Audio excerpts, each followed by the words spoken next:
Hi, and welcome to the Pink Sheep Tales podcast. Pink Sheep Tales? What's this all about, I hear you ask? Well, the name is based on the old saying, black sheep of the family, and tales, T-A-L-E-S, is a play on words because we'll be hearing people's life stories. So through this podcast, I'm so excited to be able to share these remarkable stories from inspirational children and adults with you. These everyday people are building amazing businesses, excelling in their careers, exceptional in their industries, choosing unique career paths, and all in the name of living their best life. My goal is to encourage listeners to follow their passions and be inspired by our pink sheep who have and are doing just that. So let's do it. Let's open the gate and hear this week's Pink Sheep Tale.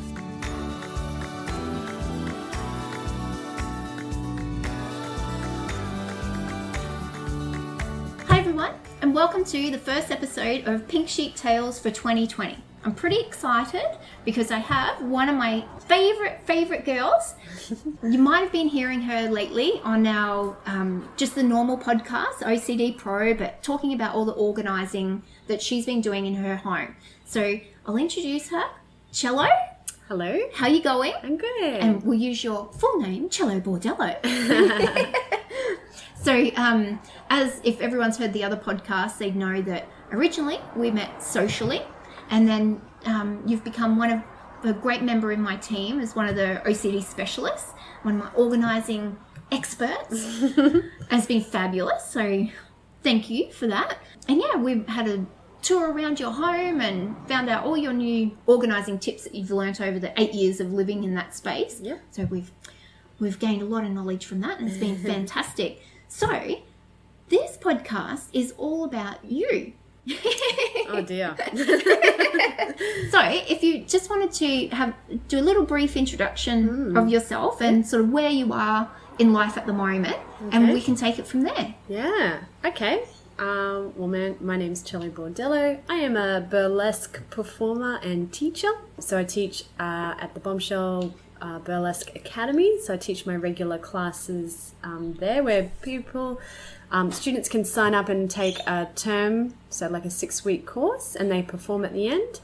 But I also teach hens parties on the weekends, and I visit people's houses or hotel rooms or like little function rooms in clubs and give people a dance lesson, just a really more relaxed style of class.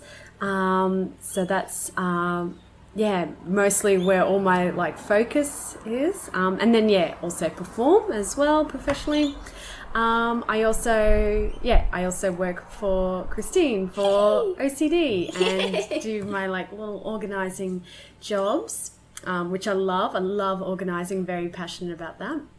And then I also work for Showtime Stars, and they are like kids entertainment. So no burlesque there. It's purely I do face painting and that sort of thing for them. I juggle, quite a few hats. There. Yeah.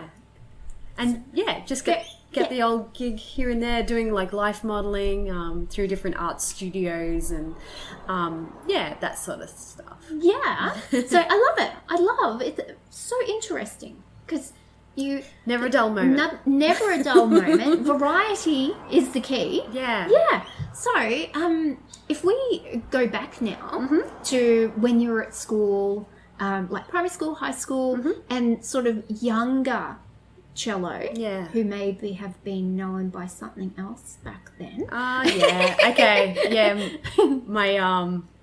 I guess my day walker name.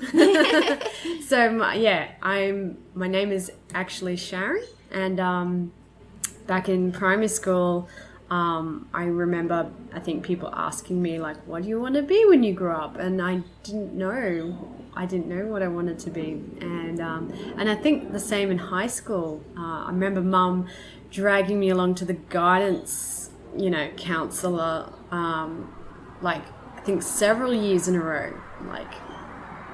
help her pick something, and I'm I don't know what I want to do. Nothing sort of jumped out at me yes, that's what I want. I'm really jealous of those kind of people who know exactly what they want. So I had no idea. But, you know, I think I remember when I was like 6 or something, someone asked me and I said, I wanted to be a magician. And maybe because I saw a magician, and I think I loved showbiz and entertainment. So even though I didn't turn out to be a magician, I definitely am involved in like showbiz. Yeah. So yeah, I kind of wish my parents sort of saw that early on and put me through like dance classes or something like that. But yeah, I never did dance classes at primary school age. I did music because it was sort of like part of the school. I knew I liked entertaining and I liked performing because I was like a little bit of a show off as a kid. So I played violin and cello. That's why I'm called Cello. Yeah, perfect. Yeah, so I knew I liked performing, but yeah, sort of looking back then, I liked being on stage. I liked, you know, being in front of people, and but I guess I just wasn't really, really passionate about music like I am with dance. Yeah. But yeah. So at school, so you were drawn to music? Yeah. Were there any other classes that you enjoyed, or? I think I enjoyed art, and I liked maths actually because I was good at it. I hated English, and I still do. I find that the English language is just tricky with all of these rules that, you know, don't make sense. And I find spelling extremely hard, and thank goodness for spell check on computer and phones, because I would just not be able to get through life without that. Whereas I think, I don't know, maths I found quite methodical, and, you know, rules don't change and that sort Answers of don't change. Answers don't change. That's maybe a little bit of the organising. Yeah. This is, things have a process. Yeah. They have a formula, and then we get an answer. Yeah. That's probably it. Could be. I'm no expert, but maybe. I'm also really like, I've noticed I'm really good with numbers, so, and remembering like months and years and that sort of thing, and people will go, you know, when did this happen? I'll go, that was 2013, and they're like, how do you remember that? I'm like, I'm not sure. I can remember numbers really good. Yeah. But I cannot spell to save my life. Yeah, just cannot remember how to spell words. So hated English. Yeah. Because I was not good at it. So did the same sort of theme continue on into high school? That it was like art and music and maths? Yeah, pretty much. It was really good. I was always top of the class with maths. I did okay. I passed through English. But yeah, my school was a little different because they offered dance as a subject. Oh. And I think that's sort of how I got into dance. So I think in year 8 you do like a third of the year in dance and a third of the year drama and a third in music, I think.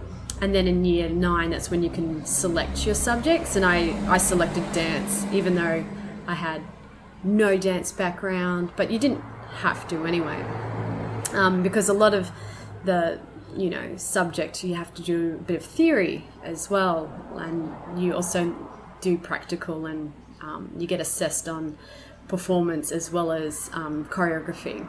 Yeah, and so I think that's sort of the pivotal moment where I definitely fell in love with dance. In year 8, I saw like other classes that were above me, older students, and they would come and perform at our assembly, and I'm like, that's what I want to do. Yeah. I want to dance. And yeah. Oh, how cool. Definitely like the pivotal moment. Yeah. So did you continue with that up until you left high school? Absolutely. And it's probably the only reason why I continued in high school in the senior years, because I loved dance so much. Became top of my class in dance. Yeah, and we had different modules like musical theatre or ballet or ballroom dancing. So it was really great. But I think the one thing that was really kind of struck a chord was like the cabaret style. And that's when I think I first saw the movie Cabaret with like Liza Minnelli and Joel Grey, and just went, what is this? And so would hire the VHS from the videos because there were no DVDs back then. So would constantly hire up the VHS. Yeah, probably destroyed it from hiring it out so much. Wow. Yeah, and I knew I liked. I didn't quite like modern jazz, or I liked the look of ballet, but I could never really do it.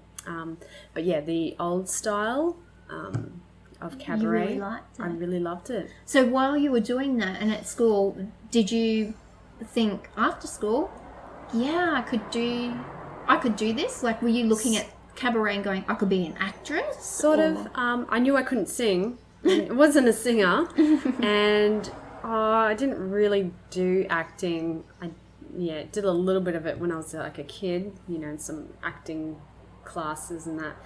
But I knew that's what, in terms of dancing, I knew that's what I wanted to do, but just didn't know how to get into it. I didn't know,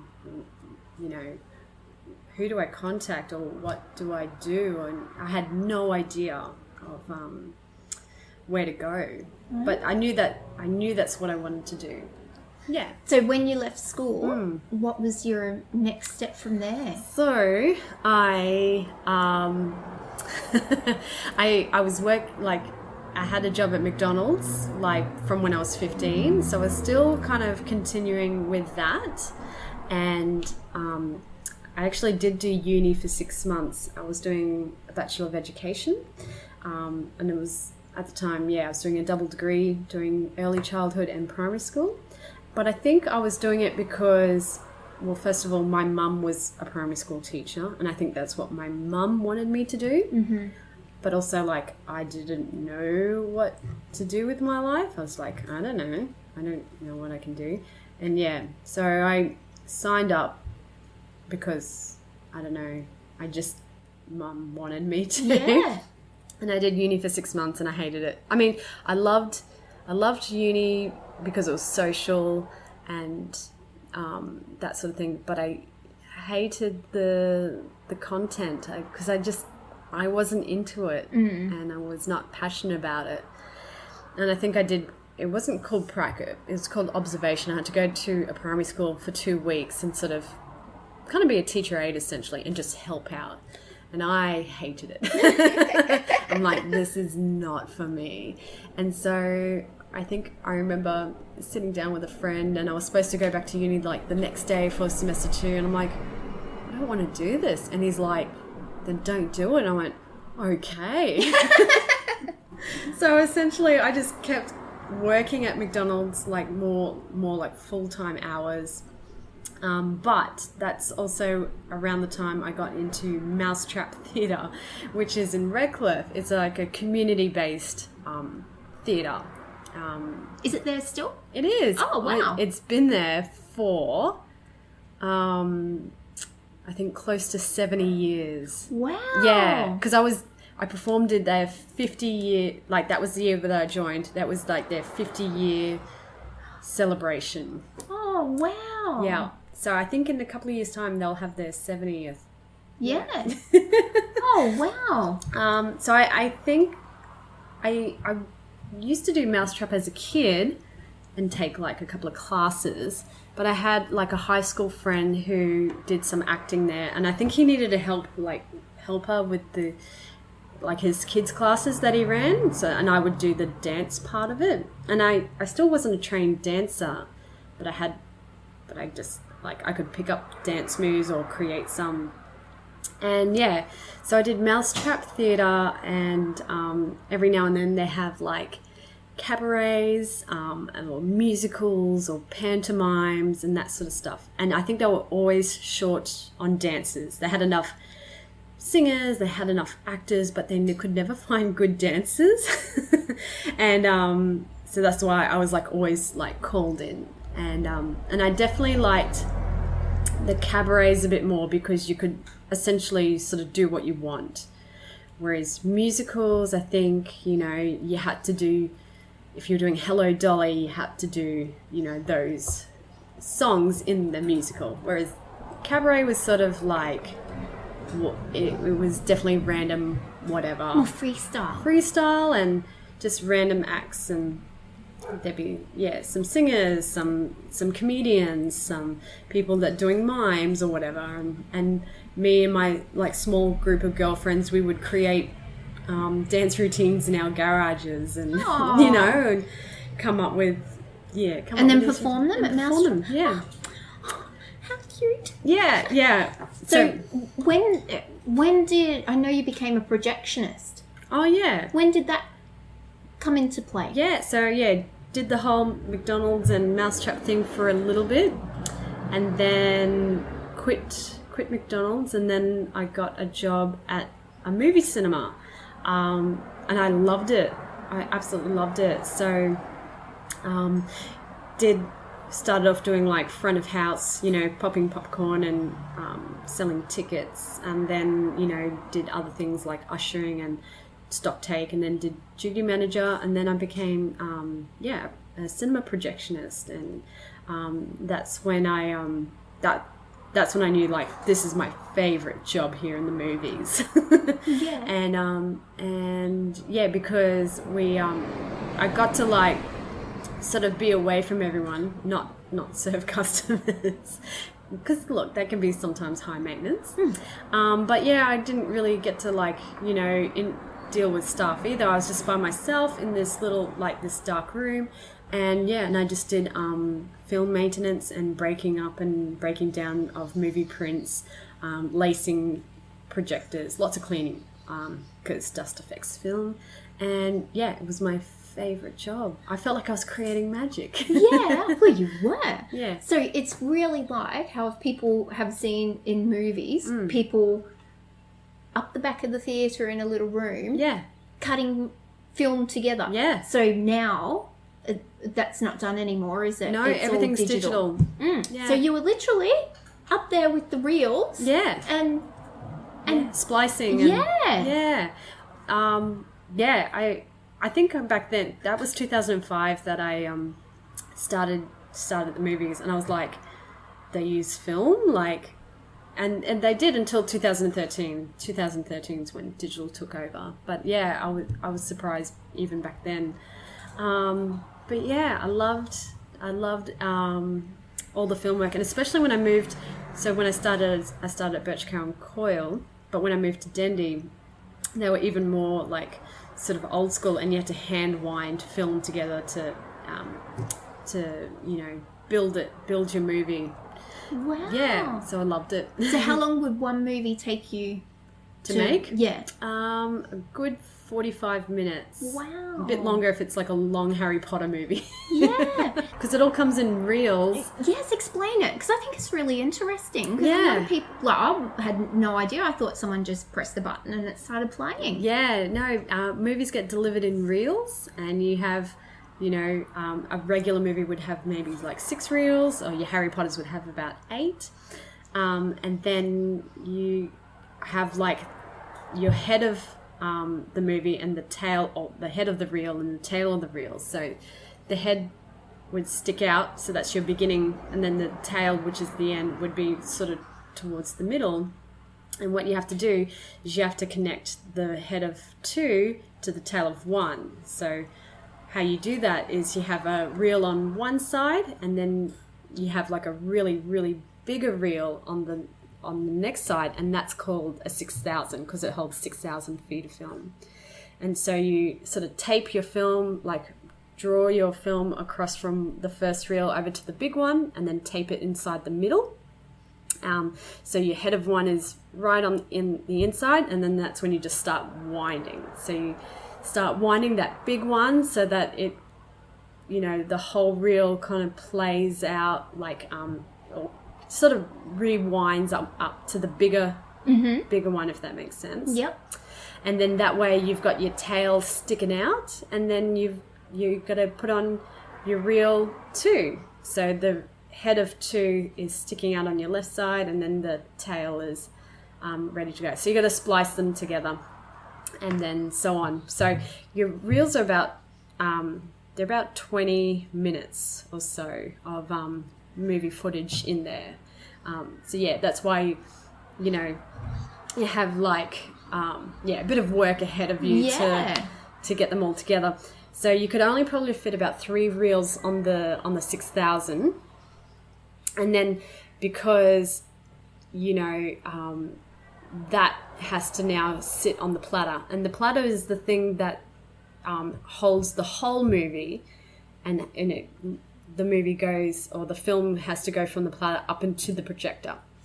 So you've got this great big 6,000 reel, and it's got 1, 2, and 3, but the head of 1 is in the middle, which meant you have to take that thing off, put it on the left side, get an empty 6,000 and wind the whole thing backwards. Oh. So that the tail of 3 is now in the center. Mm-hmm. And so it's a lot of work. Yeah. I'm sorry if I'm boring you with the details. No, but I'm just thinking, gosh, you would have got muscly arms. One muscly arm. One. Yeah.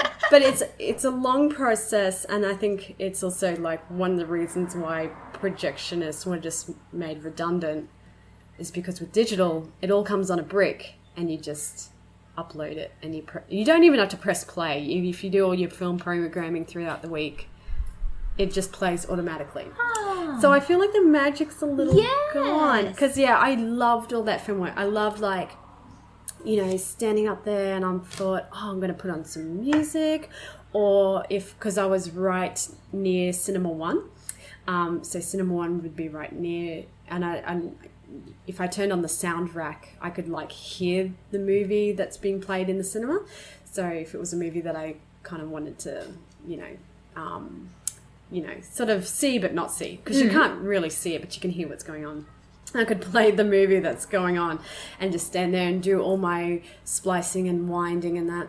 But it's a long process. Yeah. Because then you've got to do that, and so your 1, 2, and 3 then has to get wound onto the big platter, and then you're still left with 4, 5, 6.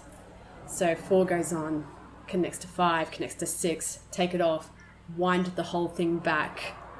Holy badooly. Yeah. So that's why it would take a good 45 minutes. Yeah. But it's one of those professions that is nostalgic, isn't it? Yeah, there was something nostalgic about working with film and... Yeah. Oh. So, were you still performing at Mousetrap while you were... let me think. At yes. the theatre? Actually, when I was at Birch Cowan Coil, I was a little bit. And for a few years, I was doing, Mousetrap theatre.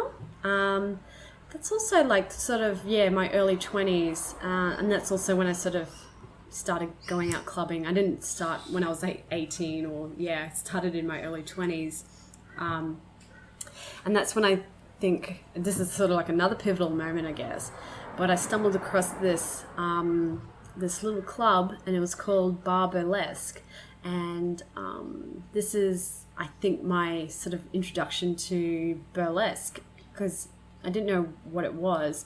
And I remember going inside. It was really tiny, long and narrow.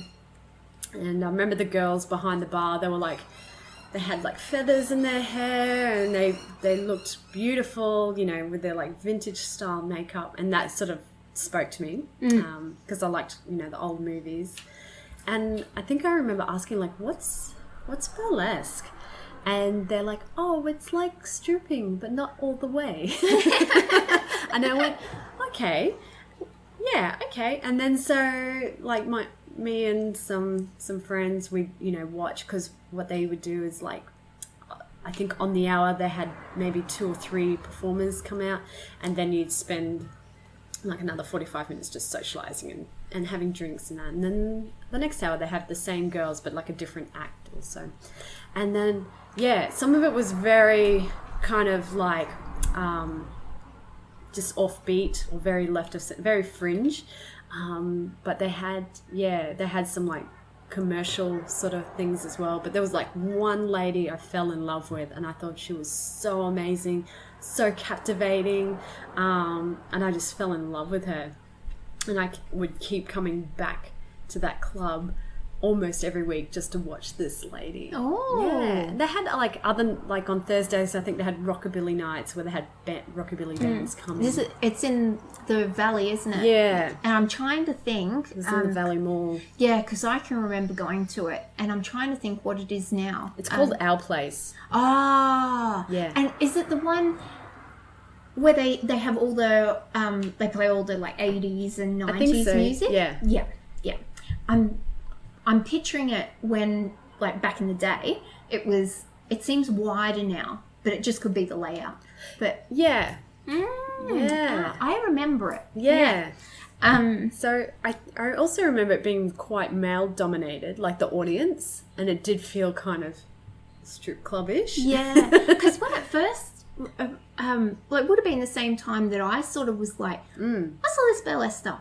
Oh, I love that they're getting all dressed up. Look at them. You know, it's fancy, and I would get dressed up to watch. Yeah. I was like, wow, this is pretty cool. And yeah, I think when it first arrived on the scene, that it was sort of just seen as, oh, that's a guy thing, you know. There, but there's so much more to it, isn't there? Yeah. So that club, I think, was open for a year, and then it got shut down. It wasn't long. But it wasn't long after that happened that I saw classes advertised, so burlesque classes, and I'm like, oh my goodness, I need to get along to this. So I think I saw it through Mad Dance House, and I think they were still fairly new around that point.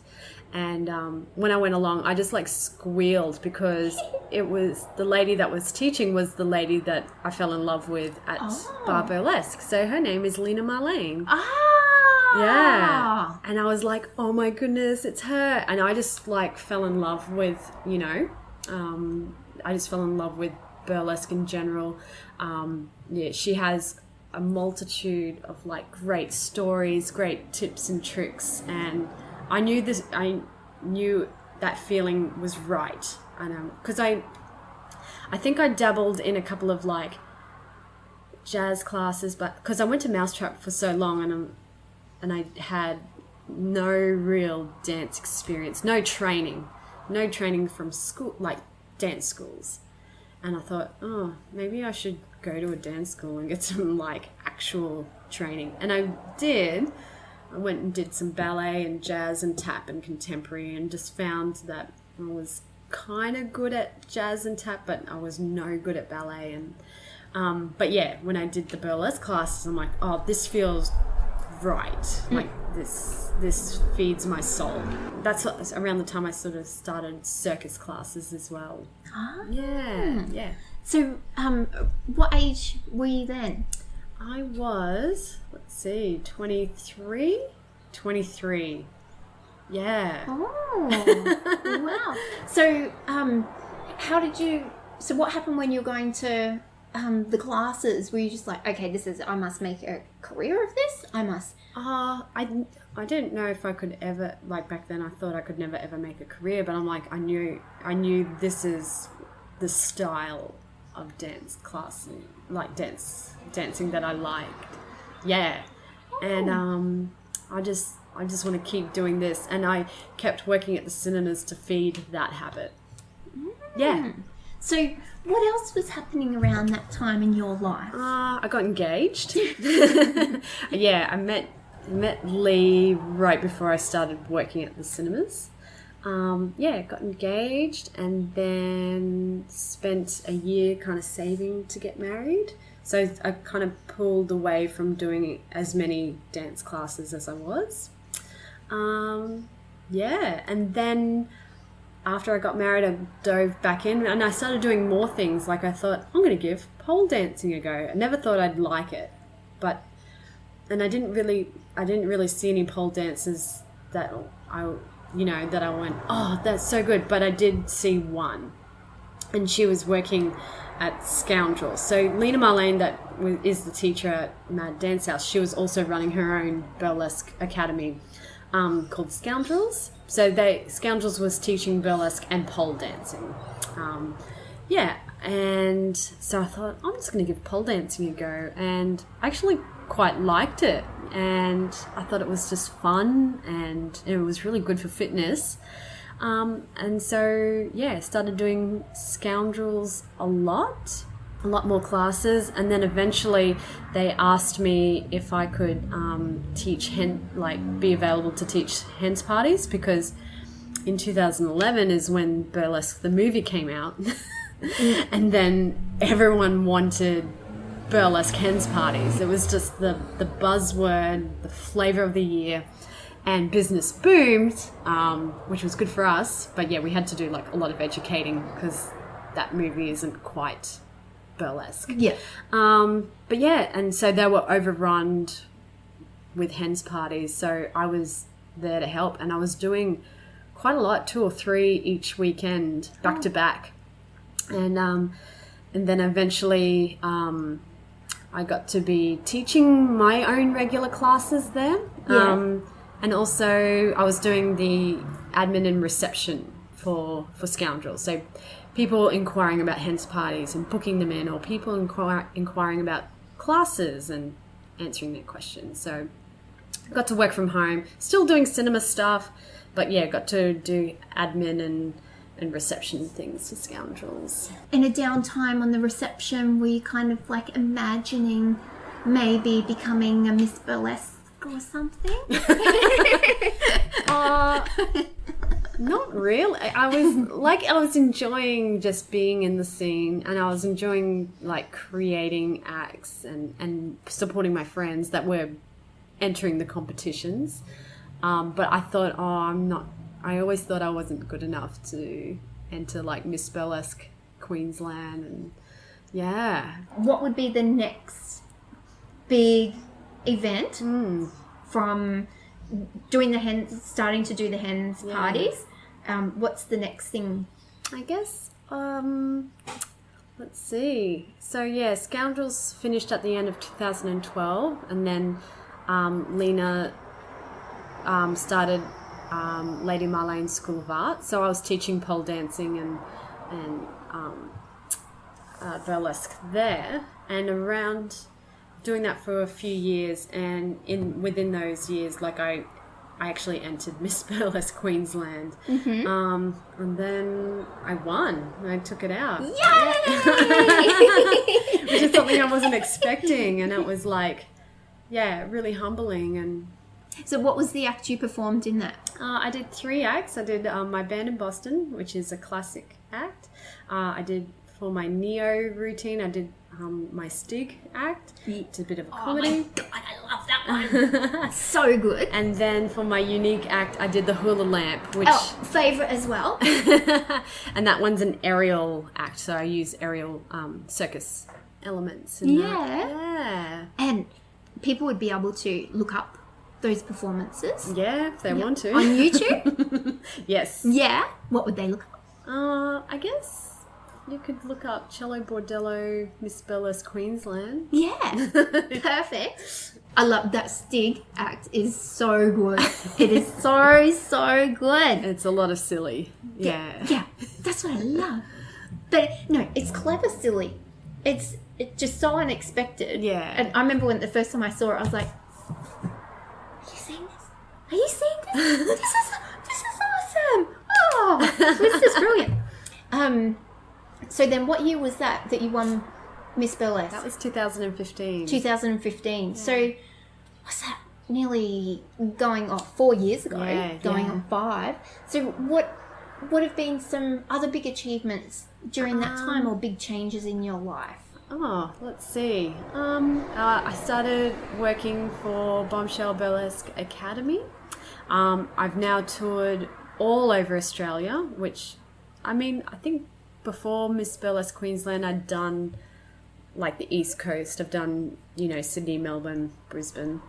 But then, then I had people sort of chasing me, like, I had Dolores Stackery wanting me to perform for like the Australian Burlesque Festival, and I got to do things like the Perth International Burlesque Festival. Got to do like the Cairns and Townsville, like Bubble Glamour tour there. Been to Darwin, Alice Springs, Adelaide, and pretty much everywhere except Canberra and Hobart. But yeah, it's been a great opportunity to like meet other people from other states.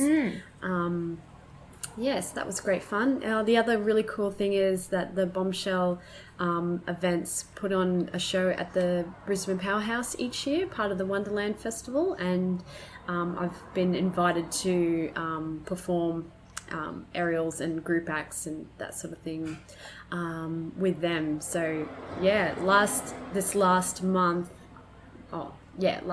was the 4th year. Yeah, so 4 years in a row we've done that. So good. So good. This year was the first one that I've seen. Yeah. Every year I go, oh, got to get to it. And this year I was like, must go. And it was fantastic. Like, everyone was so good. And at the end of it, I went with one of my girlfriends and her mother-in-law. And at the end, we were like, oh, it's over. Oh, we want more. Come back out. Do it again. It was all so good. And your ads, and again, I think Lila's put them on YouTube. Yeah. The Bombshell channel. So yeah, everyone can look at it. It was amazing. It was so beautiful. Aww. And yeah, heaps of people I've spoken to about it said the same, that they were looking at the silhouette on the wall. It was just so pretty. You're like, oh, look at you. So cute. And did you say Lee made your little shorts? Oh yeah, my tap pants. Yeah, and the cape that I had at the start. Yeah. Isn't he good? He is pretty good. Yeah. So does it all seem like surreal that when you sort of think back to the young Sharon at high school? Yeah. I really like dancing. And then I would have never thought I would ever perform like all over Australia. But also like Brisbane Powerhouse, I think, holds a special place in my heart because I've seen like many really talented performers and shows there. So to perform there, and especially like in the main theatre, in the main auditorium, that was like, that was really good. Yeah. And another thing, I don't know why I forgot this, but I was also invited on the Australian Burlesque Cruise. Yeah. To teach. So they have, I think they're doing it yearly now, where they have like, they invite it to burlesque performers, brand new, or people that have been doing it for years, or in between, and you go on a cruise ship, and you can attend classes throughout the week to expand your knowledge. But it's also fun for like social gatherings and cocktail parties and dress ups and that sort of thing, and just to mingle with other burlesque students from around Australia. And they only select like a very small handful of teachers each year, and I was really like just really blown away to be asked by that, which was this year. 2019. Yes. Yeah. Oh, how awesome. Yeah. So yeah, that was my first time on a cruise too. Oh, was it? Yeah. Oh. Do you want to do it again? If the seas aren't so rough next time. Oh, were they? Yeah, they were pretty rough. Oh, yeah, don't like that. No, go when the seas are much better. So, what can you see for your near and distant future? What would you like to have happen? I guess I would like to tick off the Canberra and Hobart thing, so that I can say I've performed in every capital. Yeah. So that would be kind of cool. I'd love to perform overseas. They have burlesque festivals all over the world. I just haven't applied for any. Yeah, you do have to be self-funded a lot. Pay for your own flights and accommodation. Costumes. So I think what I'd like to do is kind of holiday overseas, and then while I'm there I can do a gig or so. But it's probably the thing that's put me off from performing overseas is like the cost of it. But I'd love to do that. And I don't know if I could ever do competitions ever again, whether whether that's Miss Burlesque Australia or Burlesque Hall of Fame or the London Burlesque Games. I don't think I could. Yeah, competitions are very, very stressful. And I don't like being judged. I just want to perform. Yeah. What's your favourite act that you've performed? Do you have a favourite? I think the Crescent Moon one that I've just done is my new favourite. Yeah. And I just love the song, and I love being in the air. I love being upside down and doing circusy things. Yeah. Oh, it was so pretty. Thank you. So clever. Well, if there was a little performer out there listening to this podcast and they're like, I want to be like that, what advice would you give them? Do dance classes. Yeah, if I could go back to my primary school age, I would definitely start ballet. Even gymnastics. All that stuff is good for you when you're like young. Mm-hmm. Because when you're older, you can train like really, really hard, but that stuff just comes easier and more natural to like kids. I've done a lot of dance training. I did jazz and tap, and I also forced myself to do exams as an adult, and I had to do exams with like the little kids. Oh, really? Yeah, I had to like really push myself, because sometimes I'm like, why am I doing this? But it's good because like I think I made up for lost time, but I definitely felt like I had to work really hard as an adult. Whereas I think when you're a kid, it just, I don't know, you're more bendy, you're more flexible, and you're more sort of absorbent of information. Yeah, so like if you're young and you want to be a performer, like even if you don't like ballet is like really good training for your lines and discipline and just like common knowledge of all those sort of like words. Yeah, I know like I know plie, grand battement, and what else? Pas de bourrée. I don't know any like other sort of dance terminology much apart from just like a couple of handfuls of words. Yeah. Oh, that's okay. I admire you a lot because you're pursuing your passions and just doing what you want to do, being happy, and a variety of things. Yeah. And I'm so happy to have you on my team. And and that we're friends, and I just love it. So I'm so grateful that you shared your story with us today, because I know it's a lot of, some people might know Sharon. Yeah. They might just know Cello. Yeah. And because I met you as Cello, yeah, I find it very hard to call you Sharon. Because I'm like, Sharon, Cello. Sharon? Can we just do a Cello? That's totally fine. Yeah. It's so cute too.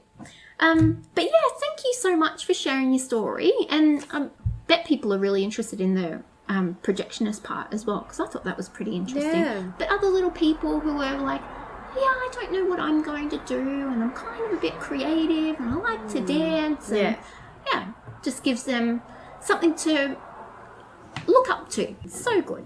Okay, well, we'll sign off for now, and thank you again. You've given me so much time today, but I'm sure we'll catch up again soon. Yeah, absolutely. All right, we'll add all the links to your performances so everyone can see them. Okay. It's so great. I'll sign off for now. Okay. And thank you again. Okay. Bye. See you.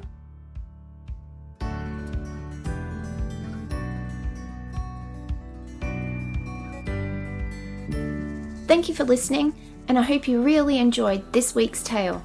Let me now invite you to pop over to our Facebook group called Pink Sheep Tales Podcast, and there you can stay up to date with all the exciting news from our pink sheep.